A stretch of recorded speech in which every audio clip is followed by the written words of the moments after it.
¿Alguna vez nos hemos preguntado qué pasa cuando una institución con miles de años de historia se mira al espejo?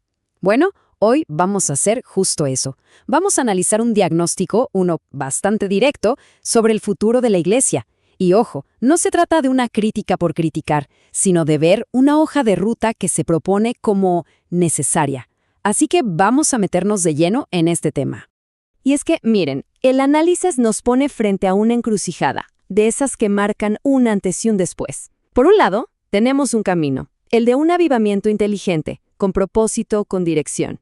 Y por el otro, bueno, el del estancamiento progresivo, ese que avanza casi sin que nos demos cuenta. Lo que se decida ahora, de verdad podría definir si la Iglesia sigue siendo relevante para las generaciones que vienen. Ok, pero antes de pensar en qué camino tomar, hay que hacerse una pregunta clave. ¿Cómo es que llegamos hasta aquí? Porque esto no pasó de un día para otro, ¿verdad?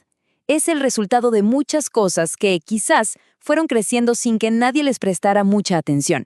Así que si queremos avanzar, el primer paso, y el más importante, es mirar hacia adentro, con toda la honestidad posible. Este diagnóstico se resume en 7 puntos, 7 realidades clave. Piénsenlo como 7 piezas de un rompecabezas que cuando las juntamos nos dan una imagen súper clara del momento que se está viviendo y sobre todo de por qué es tan urgente tomar una decisión. Vamos a verlas una por una. Y la primera pieza de este diagnóstico nos habla de una de las grandes paradojas que se viven hoy en día. Esa tensión constante entre todo lo que se hace y lo que de verdad se logra. Y es que, si lo pensamos, nunca se había visto tanta actividad, ¿cierto? Hay eventos, conferencias, una presencia digital increíble, programas por todos lados, las agendas están a tope. Pero aquí viene la pregunta del millón. ¿Toda esa actividad, todo ese movimiento, se está traduciendo en una mayor madurez espiritual? Aquí es donde la cosa se pone buena. Y lo más curioso de todo esto es que el problema, según este análisis, no es la falta de fe o de unción. Para nada. Eso está ahí. El verdadero problema, el punto clave, es que faltan sistemas, estructuras sólidas que puedan sostener toda esa energía a largo plazo.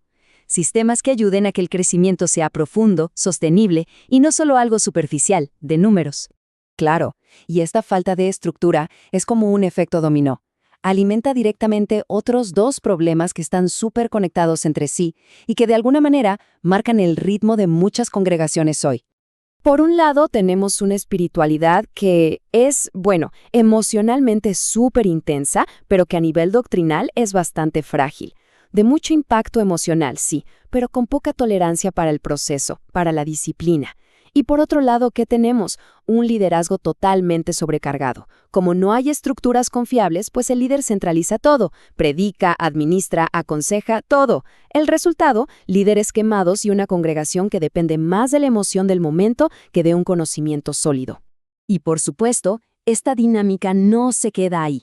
Impacta directamente en cómo se forma un creyente hoy en día y al mismo tiempo en los problemas que enfrentan la institución en general. El cuarto punto del diagnóstico se centra en esto, la formación del creyente. Y aquí nos topamos con una paradoja tremenda de nuestra era digital, con este exceso infinito a la información que tenemos. Se consume una avalancha, de verdad, una avalancha de prédicas, videos, contenido en redes sociales, pero muchas veces sin ningún tipo de filtro crítico. ¿Y qué pasa? Pues que esto crea una dependencia enorme del púlpito local y, lo que es aún más peligroso, deja a la gente súper vulnerable ante cualquier moda doctrinal o discurso que solo apela a las emociones. Ahora, este problema que parece individual, en realidad se hace mucho más grande a nivel institucional.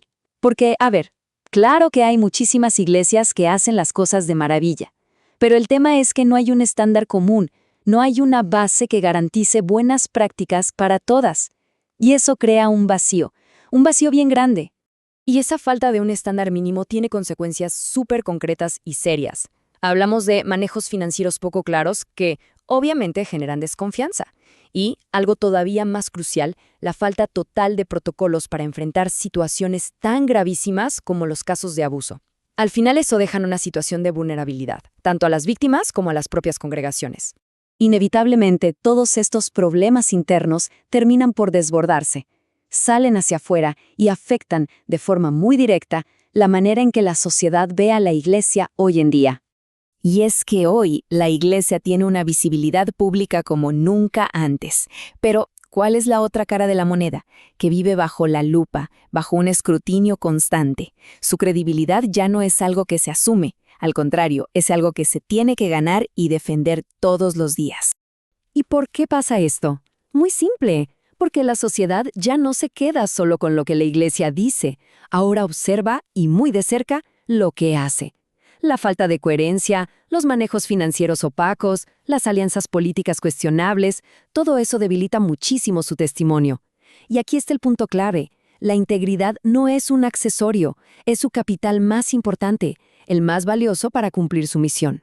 Y así es como todos estos puntos, el 1, el 2, el 3, todos se van juntando hasta llegar a un clímax, a un momento de la verdad que exige, sí o sí, tomar una decisión. El séptimo y último punto del diagnóstico es, básicamente, una llamada a la acción. Lo que sostiene este análisis es que no estamos frente a una crisis espiritual, sino frente a una encrucijada estructural. O sea, el problema de fondo no es la fe, es la organización. Y justamente por eso, porque es un problema de estructura, el momento de decidir tiene que ser ahora. Y es aquí donde se ven clarísimos los dos caminos. Por un lado está el avivamiento inteligente, que significa, pues, unción, pero con rendición de cuentas. Fuego, pero con orden. Crecimiento, pero con madurez. Una presencia digital, pero con propósito. La otra opción es el estancamiento progresivo. O sea, seguir como hasta ahora, un montón de actividad con muy poco fruto que dure, un emocionalismo sin discipulado real, una credibilidad que se va desgastando y una relevancia social que, poco a poco, va desapareciendo. Hay una frase del texto original que lo resume todo a la perfección. Dice así: la Iglesia no necesita reinventarse, necesita ordenarse. No necesita menos espíritu, sino una mejor administración del llamado divino. O sea, la solución no es empezar de cero, sino poner orden. No es una revolución en la teología, es algo mucho más práctico y a la vez mucho más difícil. Administrar mejor lo que ya se tiene, los dones, los recursos, el llamado. Y así, volvemos al punto de partida, a esa encrucijada, pero ahora con una idea mucho más clara de todo lo que está en juego. La pregunta final ya no es solo para los líderes o para los que escriben sobre esto, es una pregunta para cada persona que se siente parte de esta comunidad. Con este diagnóstico sobre la mesa, la pregunta queda en el aire. ¿Qué camino se va a elegir?